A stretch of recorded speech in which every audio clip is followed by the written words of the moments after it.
Bonjour, bonsoir, je suis Morgane, sexothérapeute. Bienvenue sur Cinéden Sublime, le podcast qui aborde les thèmes de la sensualité et des sexualités de tous les êtres humains. Peu importe le genre, l'orientation ou les pratiques sexuelles de celui qui écoute, cet espace est destiné à toutes les personnes avisées, curieuses, confirmées ou non, qui prônent l'ouverture d'esprit, le respect et la bienveillance. Cet espace est chaleureux, intime, sans gêne et sans tabou. Je vous invite à me suivre, nous partons ensemble en s'exploration. Avez-vous déjà entendu parler des Sœurs de la Perpétuelle Indulgence ? Actrices actives du mouvement militant LGBTQIA+, à l'international, j'ai l'honneur de recevoir 2 sœurs pour nous parler de leur mouvement, de leurs actions, de leur histoire et bien évidemment de prévention. Je vous souhaite une bonne écoute. Je suis ravie d'avoir mes sœurs face à moi. Pouvez-vous vous présenter s'il vous plaît ? On va commencer avec sœur Ulrika. Bonsoir, donc sœur Maria Ulrika Pot de la Glotte Sacrée avec un nom très très très long en vrai. Donc sœur Ulrika, c'est très bien et je suis mère supérieure du couvent des 69 Gaules. Bonsoir, donc moi je suis le garde Elvis-Cicitude, du couvent des Traboules à Lyon. Enchantée mes sœurs, ravie de voir vos petites cornettes et votre calot sur ces têtes. Est-ce que vous pouvez m'expliquer un petit peu ce que sont les Sœurs de la Perpétuelle Indulgence ? Alors au départ, c'est né à San Francisco. Et c'est parti d'une blague, en fait, de ce que nos sœurs fondeuses appellent la plus sérieuse des blagues, c'est-à-dire des hommes qui, ayant récupéré des habits de bonne sœur, se sont armés de pistolets à eau pour asperger les gens à San Francisco en mode « aimez-vous, la vie est belle ». Et il s'avère que ce que eux ont pris pour une blague a trouvé un écho. Les gens sont venus leur parler, ils avaient trouvé les sœurs, les nonnes que eux n'avaient pas en fait dans leur quartier. Et donc petit à petit, ça s'est plus ou moins institutionnalisé et ça a pris forme avec l'épidémie du sida, puisque les Sœurs de la Perpétuelle Indulgence ont été la première association à faire un guide de prévention, à dire aux personnes protégez-vous, soignez-vous, allez voir un médecin, parlez. Et puis, les voyages, les choses comme ça ont fait que petit à petit, ça a essaimé dans plein de pays, dont en France. Et à l'intérieur de la France, ça a essaimé à plein d'endroits, dont à Lyon. Il y a énormément de personnages dans ce mouvement. Les sœurs, les gardes, peut-être même d'autres termes que je n'ai pas encore. Est-ce que vous pouvez m'expliquer un petit peu l'organisation des Sœurs de la Perpétuelle Indulgence ? Alors traditionnellement, les sœurs sont des sœurs, on reprend un petit peu le principe des sœurs, du coup avec les cornettes, le voile blanc, des choses comme ça. Donc dans les personnages qu'on va trouver, on va avoir la novice, qui n'est pas encore sœur, mais qui commence à avoir un personnage qui se développe, qui est en train d'apprendre, est en cours d'apprentissage. Plus tard, lorsqu'elle est élevée, elle deviendra une bonne sœur, donc une sœur de la perpétuelle, avec ses cornettes, mais on trouve également d'autres types de personnages. En 1991 est apparu un autre personnage, qui est le personnage du garde-cuisse. Donc le garde-cuisse, c'est le pendant pseudo-viril de la sœur, donc comme moi, on n'est pas vraiment viril, on fait avec. De loin, on a l'impression que, mais non. En réalité, non. Nous sommes de bonnes folles radicales, comme tout le monde. En quoi consiste cette organisation ? Alors vous m'avez un peu expliqué la naissance du mouvement, etc. Mais vous êtes là aussi pour passer un message. Qu'est-ce que vous faites ? Alors, on intervient sur plusieurs actions. C'est-à-dire qu'on va avoir ce qu'on appelle, nous, faire le trottoir. Donc, où on part directement entre sœurs à plusieurs, pour des raisons de sécurité, de façon. Et on va en fait faire le tour des bars. On va simplement rentrer dans les bars, dire bonjour, faire coucou, aller voir comment les gens vont. Et puis très souvent, on a ce qu'on appelle des confessions, donc des personnes qui, à un moment donné, de leur vie, ont besoin de parler un petit peu. Et puis la sœur est là pour écouter, elle est là pour rigoler un petit peu avec, pour essayer peut-être un petit peu recueillir la parole, des choses comme ça. On fait également de la prévention, notamment sexuelle et drogue. Donc prévention de santé sexuelle, donc que ce soit en distribuant des capotes ou simplement en expliquant des choses aux gens, parce que parfois les gens ont des vrais soucis au niveau de l'info, n'ont pas toutes les infos. Il est important de recadrer un petit peu et de dire dépistez-vous, ça peut être grave, ou etc., etc. Après, dans les autres œuvres qu'on va avoir, on va avoir les œuvres de charité, on récolte un petit peu toute l'année de l'argent. Cet argent ne sert absolument pas pour les couvents, je vous rassure, on ne paye pas le maquillage avec, ni nos habits, ni nos cellules. Ce que nous payons par contre, ce sont ce qu'on appelle des bourses en fait. C'est-à-dire qu'on génère des bourses qui permettent de soutenir des actions locales, associatives, sur différents sujets, que ce soit les sujets LGBTQIA+, santé sexuelle, prévention de drogue, combat féministe, l'aide aux migrants, des choses comme ça. Voilà, donc ça c'est une autre de nos actions.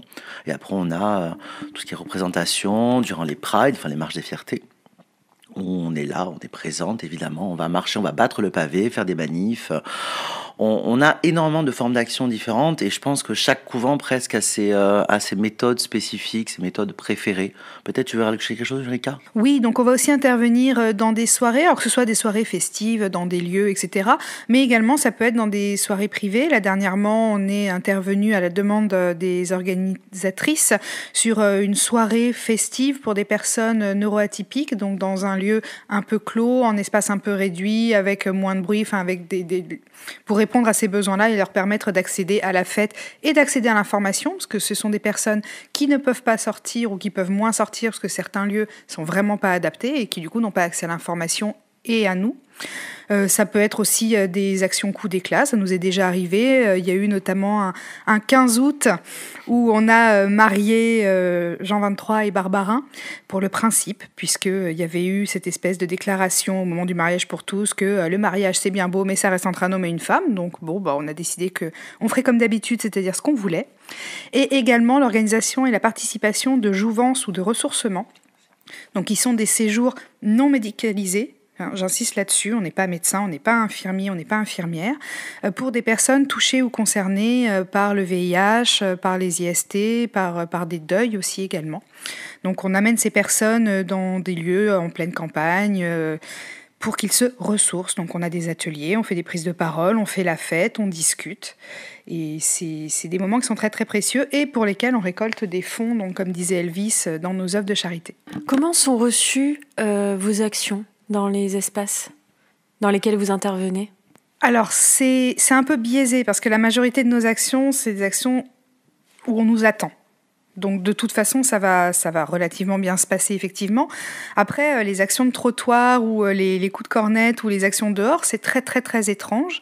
Et on a des fois des réactions vraiment de personnes... Si les yeux pouvaient tomber, ils seraient en danger, ces gens-là, il faut le savoir. Tellement ils sont là en mode « qu'est-ce qui se passe ?» Alors paradoxalement, on est rarement mal reçu, on est rarement agressé. Alors à titre tout à fait perso, je pense que c'est dû au fait qu'au bout d'un moment, quand on a passé toutes les limites, mais à Mach 2, quand on est au-delà d'absolument tout, voilà, il peut plus rien nous arriver en fait. C'est pas quand on est un tout petit peu à côté et qu'on a l'air fragile. Là, on est plusieurs. On nous repère à 300 mètres, que ce soit à la vue ou au son. Et du coup, ça se passe bien, en fait. On prend le métro, comme ça, par exemple, pour aller au Pride. Donc, c'est en général un moment selfie et regard bizarre, mais ça se passe bien. D'ailleurs, vous avez même un char, il me semble. En tout cas, vous avez eu un char à la Pride, si je dis pas de bêtises, à la dernière Pride à Lyon. Alors en fait, nous on n'a pas de char spécifique parce qu'on a tendance à marcher avec les gens. Maintenant, après, comme on est quand même un peu des feignasses, je l'admets complètement, j'étais sur le char. Voilà, je suis une grosse feignasse et j'avais un peu mal au dos. Et du coup, on a été très gentiment reçus par le char de SOS Homophobie, qui est un merveilleux char tiré par un tracteur. Ah, qu'est-ce qu'il est beau, ce tracteur. Mais on n'a pas de char à nous, en fait. Non, on est vraiment au milieu de la Pride. On se déplace beaucoup. On a tendance même à éclater le groupe en plusieurs petits groupes. On s'essaime un petit peu partout, comme ça, voilà. On se répand tel le pollen au printemps. Effectivement, en plus de ça, je vous ai vu un peu partout. Enfin, il y avait plusieurs de vos sœurs dans la foule, etc. Et puis même, je vous ai vu dans plusieurs événements et merci pour ce que vous faites. Alors, une question qui est déjà revenue de la part des personnes qui me suivent. Pourquoi utilisez-vous un langage décalé et un esthétique similaire au catholicisme ? Alors, sœur Ulrika, tu nous l'as un peu évoqué au début de ce podcast, mais bon, d'ailleurs, si le catholicisme est le bon mot, mais voilà, est-ce que tu peux nous expliquer un petit peu d'où vient ce langage, pourquoi il est encore utilisé dans votre quotidien en tant que sœur ? Alors effectivement, au départ, c'est historique parce que ça a commencé par des robes de bonne sœur et puis également parce que très vite, ça s'est transformé en moment de confession, de recueil, de charité, d'aide à la personne, ce que font les bonnes sœurs en fait. Et puis, la tradition aidant, c'est des choses qui ont été gardées puisqu'elles font partie de notre histoire et de nos histoires. Après, c'est pas une critique du catholicisme comme on l'entend souvent, même si on a plein de choses à dire à ce sujet-là. C'est une reprise d'imagerie parce qu'on fait la même chose. Et puis parce que c'est notre tradition, c'est comme ça qu'on est né. Mais c'est beaucoup plus vaste que ça. On va emprunter à beaucoup d'autres codes et à certaines de nos sœurs qui portent le hijab en action, par exemple. C'est vraiment l'idée d'associer la religiosité à ce qu'elle devrait être, c'est-à-dire la charité, l'écoute, la joie, le partage. Sauf que nous, en plus, on l'habille de cette culture queer parce que c'est notre culture, en fait, tout simplement. Comment prendre contact avec vous ? Alors, on a plusieurs façons de nous contacter. Déjà de façon directe. Nous, chaque couvent en général a une page Facebook. Pour certaines, on essaye d'avoir en plus, on a un profil Facebook, Instagram, donc par les réseaux sociaux.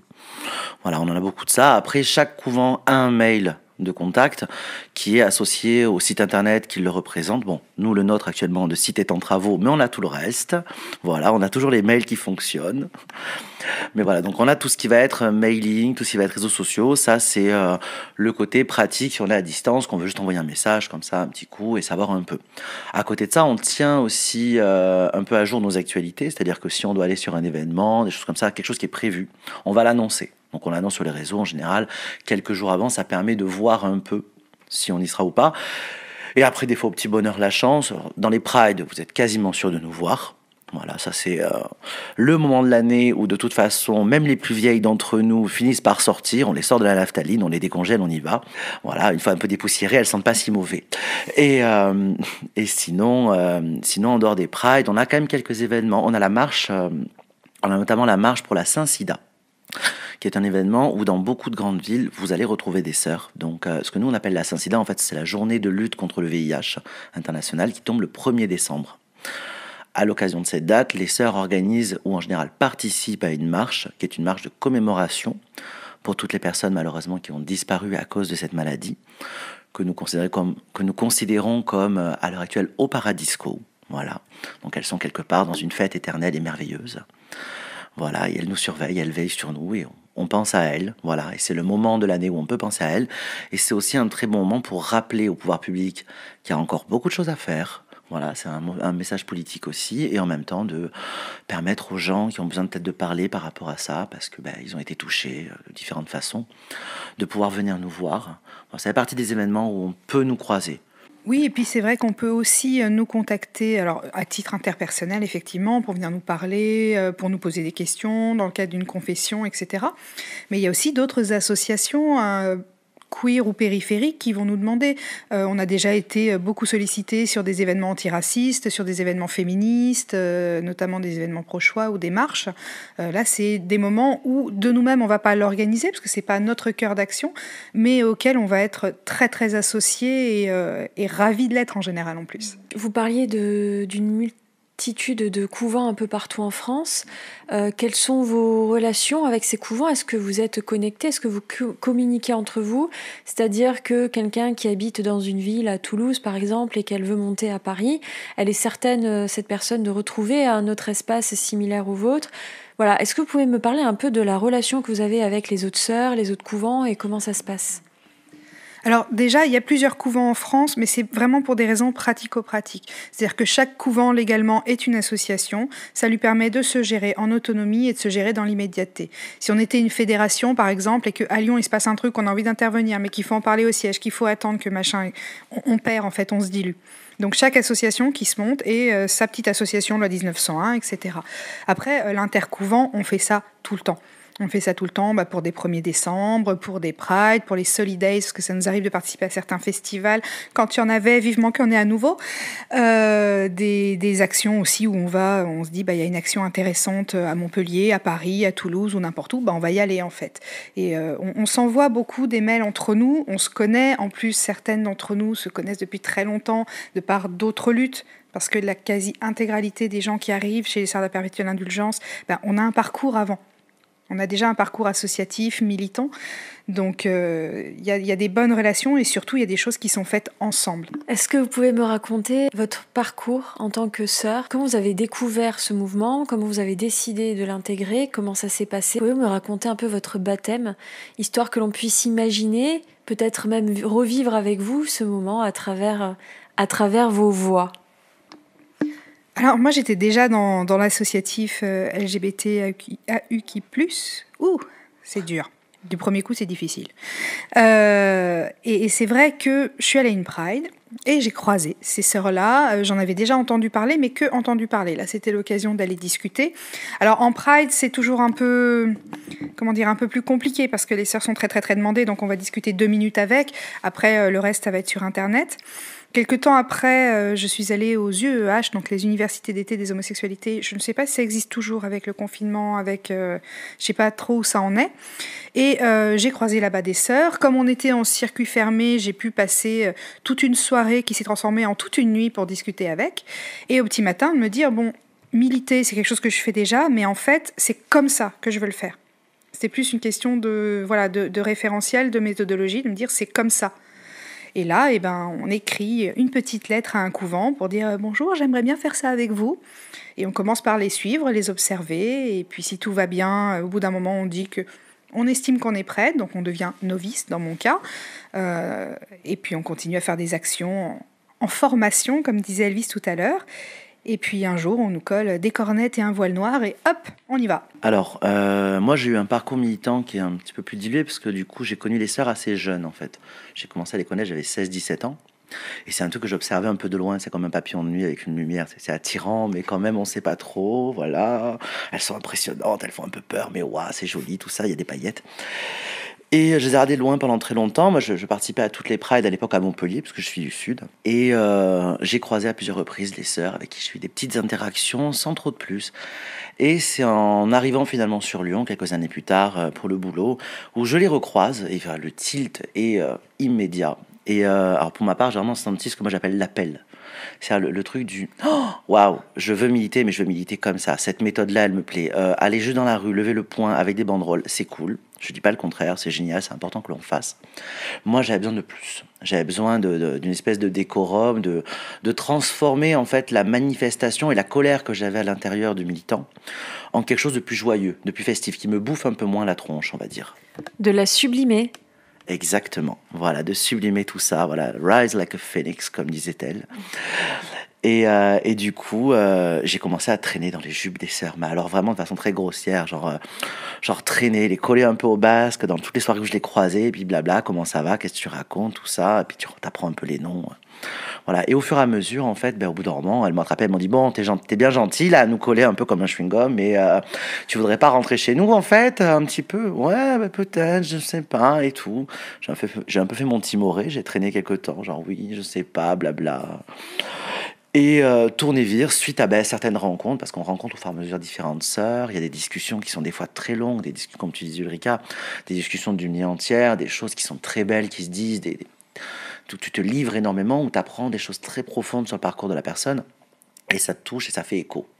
Et c'est cet écho-là, en fait, qui pour moi a allumé, on va dire, la flamme du « allez, j'y vais », je fais ma lettre de postulance que j'ai envoyée, j'ai été reçue, je crois, une semaine après, et puis une fois que tu as mis le doigt dans l'engrenage, en général, si vraiment tu es dedans, c'est une suite logique. J'ai été élevé ensuite un 17 mai, voilà, ce qui est très important, qui est le jour de l'Idaho, voilà. Donc le jour de lutte contre l'homophobie et la transphobie. Et ça a été ma première élévation, où je suis devenu aspirant. Donc on aspire beaucoup, surtout les informations, c'est important, hein. Et comme ça, j'ai appris en fait comment ça se passe sur le terrain, comment est-ce que tu gères une confession quand c'est un petit peu lourd, parce qu'on n'est pas thérapeute, faut quand même le rappeler. On n'est pas formé à ça. Tu apprends toutes ces choses-là, tu apprends aussi à créer ton personnage, à le développer, parce que ça vient pas du jour au lendemain. C'est pas du jour au lendemain, pouf, boum, j'ai appris à me maquiller, j'enfile un costume et je suis là. Elvis, c'est un personnage qui est complexe, qui n'est pas la personne qui est en dessous, qui a d'autres façons de vivre les choses, d'autres façons de raconter, de parler. J'ai pas ce phrasé-là dans la vie de tous les jours, sinon quelqu'un me tue, je pense, à force. Heureusement. Et puis au fur et à mesure, quand mes consoeurs, quand ma marraine m'ont senti prêt à porter le calot, du coup, j'ai été élevé. J'ai été élevé cet été à la Pride de Marseille, avec beaucoup de fierté, beaucoup d'amour. Voilà, et je suis devenu garde Elvis-Sisitude. Voilà, et depuis, je suis enfin leur égal. Quelqu'un qui a envie d'intégrer ce mouvement, de faire partie de cette grande famille de sœurs, comment ça se passe ? Alors en fait, la personne postule, c'est-à-dire nous envoie alors soit un courrier, soit un mail, en fonction de ses envies et de son accès technologique, en nous expliquant en fait les choses. Alors, des fois, c'est des personnes qu'on connaît, donc ça va être des choses un peu courtes parce que c'est des choses qu'on s'est déjà dites. Des fois, c'est des personnes qu'on connaît moins, qui nous ont effectivement observé un peu de loin, longtemps, en disant « j'ai bien envie de le faire, mais j'ai pas encore le déclic ». On reçoit cette personne-là, et après l'avoir reçue, pour la faire parler, et puis pour nous parler aussi en civil, hors action, hors de cette effervescence, la personne commence à nous suivre en action, en ne faisant rien d'autre que nous observer vraiment. C'est presque comme d'abord il y a le stage d'observation, puis il y a le stage pratique en fait. Et après, hop, si tout se passe bien, ça marche. Sachant que ce processus-là, il permet plein de choses. Il permet déjà de voir ce qu'il y a derrière le maquillage et derrière la paillette, parce que c'est quelque chose qui ne se voit pas et c'est normal. Il permet aussi que chacun, chacune sache bien si effectivement c'est ce qu'il faut faire et c'est la façon dont il faut le faire. On a des personnes qui s'arrêtent en route pour aller vers d'autres associations, par exemple.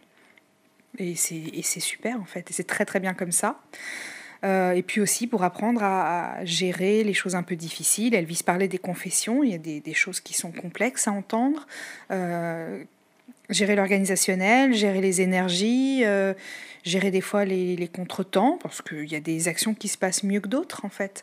Mais l'essentiel, c'est ça, c'est de passer par un message, un mail, un courrier, que le couvent d'accueil va lire pour recevoir la personne, pour voir comment on met en place un parcours.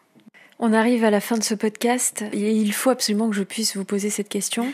Pouvez-vous me définir avec vos termes ce qu'est la sexualité / possiblement les sexualités? Alors après, comment dire, ça va être à découper en plusieurs morceaux, en tout cas pour moi, parce qu'il y a, je dirais, il y a autant de réponses que de sœurs et presque autant de réponses que de jours que de sœurs, en fait. Il y a la sexualité de la personne, effectivement, qui est sous le maquillage, qui est sous le voile, et la sexualité telle que nous, on en parle. On a tendance chez les sœurs à dire nos job in job, c'est-à-dire qu'on est des personnages sexy, on est des personnages sexués, avec une identité de genre, on parle beaucoup de cul, on aime parler de cul, mais cela dit, on n'est pas des personnages sexuels, c'est-à-dire qu'on n'est pas, on n'est pas des travailleuses du sexe, on n'est pas des partenaires potentiels, on n'est pas là pour ça en fait. C'est aussi peut-être à ça que sert ce langage pseudo-religieux, c'est-à-dire à nous mettre à distance de ça. Pour autant, effectivement, on est des acteurs-actrices de prévention, donc on va en parler beaucoup. Et si je devais donner une définition en une seule phrase, la sexualité ou les sexualités, c'est du plaisir dans le consentement et du consentement dans le plaisir. Moi, je vais quand même beaucoup rejoindre Ulrika sur ces questions-là, notamment sur l'histoire du personnage. C'est vrai que pour moi, Elvis, c'est comme je pense quasiment toutes les sœurs vous diront pareil, on n'est pas là pour ça. Du coup, forcément, on ne sexualise pas nos personnages. Ça ne veut pas dire qu'on les rend pas sexy, qu'on joue pas de ces codes-là. On va jouer des codes érotiques, même pornographiques, c'est pas un problème. Mais nos job in job, la phrase est totalement juste en fait. Nos job in job, c'est-à-dire on ne, de façon crue, on ne baisse pas pendant qu'on est en sœur parce qu'on a beaucoup d'autres choses à faire. Déjà, on est très occupé. À un moment donné, bon, on fait ce qu'on peut. Voilà. Et du coup, c'est vrai que on détache un peu ça des sœurs. Pour autant, on en parle, on fait de la prévention, donc on a quand même une vision de ce que doit être, de ce qu'est, enfin, il n'y a pas ce que doit être, pardon, ce qu'est la sexualité ou ce qu'on pense en savoir. Pour moi, effectivement, je pense que je te rejoins un peu là-dessus, c'est que pour moi, c'est du partage. Pour moi, c'est du plaisir, du partage, le tout dans le consentement, sans culpabilité. Ça, c'est un truc quand même qui est important, on n'en a pas encore parlé aujourd'hui, mais c'est vrai que c'est quelque chose qui est très important, très attaché aux sœurs. C'est-à-dire que le kink shame est quelque chose de complètement banni chez nous. Nous, on part du principe que nous luttons contre la culpabilité stigmatisante. C'est-à-dire que tant que des personnes sont consentantes, ils font bien ce qu'ils veulent de leur cul et de tout le reste. Le corps n'appartient qu'à soi. Le jugement, on n'est pas là pour l'avoir. Bien au contraire, on est là pour déculpabiliser les gens. Et on n'a pas à porter de jugement sur ce qu'est la sexualité. C'est pour ça que c'est dur aussi peut-être de définir la sexualité pour nous, parce que tout au final peut être sexuel si la personne qui le fait dans la belle entente et le bon esprit et en consentement le considère comme une sexualité. Et on n'est pas là pour donner une définition de ça, on est là pour accepter, respecter, ne pas culpabiliser et parler de ce qu'on peut voir à côté sur la prévention, ce qu'il peut y avoir dans des choses derrière. Mais pour nous, en fait, ouais, tout au final peut être sexuel, je pense. Justement, pour revenir sur cette idée de culpabilité, on en parlait un peu en privé, dans les préventions que vous faites, il y a aussi cette idée de déconstruction. Est-ce que vous pouvez m'en parler un petit peu ? Alors la déconstruction, pour nous, c'est une notion clé et surtout, c'est une notion de toute une vie. C'est quelque chose qui, des fois, me rend un peu perplexe quand je discute avec certaines personnes en milieu festif, en milieu associatif ou en milieu n'importe où. Ils disent « oui, mais moi, je suis déconstruit ». On est toujours en déconstruction. On n'est jamais déconstruit, en fait. Et cela étant, pour ce qui est de la culpabilité, alors ça porte effectivement sur la prévention SIDA, MST, IST, sur les sexualités, sur les identités de corps. On est aussi très, très actif sur les luttes contre la grossophobie, contre l'agisme, contre le validisme, tous ces combats-là qui nous tiennent à cœur également. C'est de dire que rien n'est à culpabiliser. En fait, la culpabilité, ça ne doit pas exister, la culpabilisation, en fait. La seule culpabilité qui existe, c'est quelque chose, c'est une notion judiciaire, elle appartient au crime, c'est autre chose. On n'est pas là pour être juge. Juge, c'est un métier, et c'est un métier judiciaire. Sa vie, on la mène comme on l'entend, et surtout, et c'est aussi pour ça qu'on est dans l'outrance, dans le maquillage, dans le phrasé, dans l'imagerie, dans les paillettes, etc. C'est quelque chose que j'utilise souvent, c'est dire à quelqu'un, non mais si moi je peux être comme ça, toi, tu peux bien faire n'importe quoi, tu seras toujours moins pire et tu seras toujours magnifique. En fait, exister, prendre la liberté d'exister, c'est ça qui fait qu'on est beau. Je me permets de revenir aussi par rapport à la sexualité. C'est vrai que par rapport à la culpabilité dont tu parlais, c'est vrai que dans nos combats, dans nos méthodes, nous on lutte énormément contre la culpabilité. S'il y a bien un truc qui nous fait hurler, soyons clairs, qui nous fait vibrer la cornette, c'est quand on commence à rejeter une faute sur le fait d'être atteint d'une IST, du VIH ou de quoi que ce soit. Pour nous, on part du principe que les maladies sexuellement transmissibles, les infections sexuellement transmissibles, font partie intégrante de la sexualité. Au même titre que demain, je fais du volley, le risque, c'est que je me fasse mal à la cheville. Ça va avec. Toute pratique possède ses risques et ses dangers, et c'est ok. Et c'est pas grave, en fait. On chope quelque chose, on se soigne, on se dépiste, on prend soin de soi et on prend soin de ses partenaires également. Voilà, donc on les prévient, on dit voilà, j'ai eu ça, etc. Et la culpabilité, du moment où on commence à l'enlever, très souvent, on s'aperçoit que ça résout énormément de situations. Ça va résoudre le fait de ne pas avoir peur d'aller voir le médecin pour être dépisté. Donc, ça va permettre d'avoir l'accès aux soins. Ça va permettre, si la déculpabilisation est là, de prévenir ses partenaires et qu'il n'y ait pas de mauvaises réactions derrière. Donc, du coup, que la personne se soigne aussi. Donc, on a encore de l'accès aux soins. Tournez vers la santé est bien meilleure. La culpabilité est un frein à beaucoup de choses et notamment à l'accès à la santé. C'est pour ça que nous, on a ce travail-là aussi de déculpabiliser absolument la chose, de parler de façon très directe de ce que sont les maladies, de dire mais c'est pas grave chérie, t'as eu un chancre, et alors j'en ai eu 15 il y a 1000 ans, on s'en fout. C'est pas grave parce que c'est là pour exister, ça arrive. Demain on ne culpabilise pas les gens parce qu'ils ont chopé un rhume ou parce qu'ils t'ont filé un rhume. Je veux dire parce que c'est comme ça dans le métro, tu peux choper un rhume parce que quelqu'un est à côté de toi. Dans le sexe, c'est la même chose. Tu peux choper une syphilis, tu peux choper un chlamydia, une gonorrhée, parce que l'autre, peut-être la une, n'était pas au courant, et c'est pas sa faute. C'est comme ça. Mais évidemment, ça demande d'aller se dépister, d'aller comprendre un petit peu où est-ce qu'on en est dans sa santé. Et si on chope quelque chose, on chope quelque chose. Rien de grave. Beaucoup de choses se soignent aujourd'hui, certaines avec plus de difficultés que d'autres, c'est une réalité, mais tout se soigne et autant être pris en charge au maximum. Voilà pourquoi nous, la culpabilité est quelque chose qui nous dérange beaucoup. On veut pas, on n'en veut pas. En fait, ce qu'il faut jamais oublier, c'est que la culpabilité tue énormément. Parce que quelqu'un qui se sent coupable est quelqu'un qui est en fragilité psychologique et ça peut mener au pire. Quelqu'un que l'on va culpabiliser et quelqu'un que... Comment dire ça ? Je vais utiliser des choses très très crues, mais culpabiliser, harceler quelqu'un, c'est le jeter par la fenêtre. de toute façon. Donc on va se battre contre la culpabilité, la culpabilisation de soi-même, la culpabilisation de l'autre en fait. Vous êtes comme vous êtes et c'est très bien comme ça. Avez-vous autre chose à rajouter pour clôturer ce podcast ? Écoutez, moi, peut-être les petites choses, parce que je pense qu'on le dit jamais assez aux gens, c'est que vous êtes tous beaux, vous êtes tous belles, vous êtes toutes bellos. C'est important, vous êtes sublimes, tels que vous êtes. Dans toutes vos différences, dans toutes vos diversités, c'est ce qui fait tout ce qui est beau, et c'est pour ça que les sœurs vous aiment, et les sœurs vous aiment. Et n'hésitez pas à venir, et il ne faut pas hésiter à venir nous voir. Si vous avez envie de papoter, de faire un petit coucou, un petit bonjour, ça nous fait toujours plaisir. On ne fait pas ça pour rien, on fait ça aussi parce qu'on a cette envie de répandre la joie.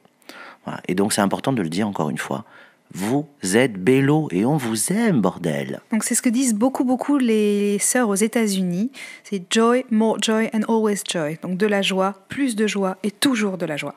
Merci beaucoup mes sœurs et merci à vous de nous avoir écoutés. À très bientôt, une bonne écoute.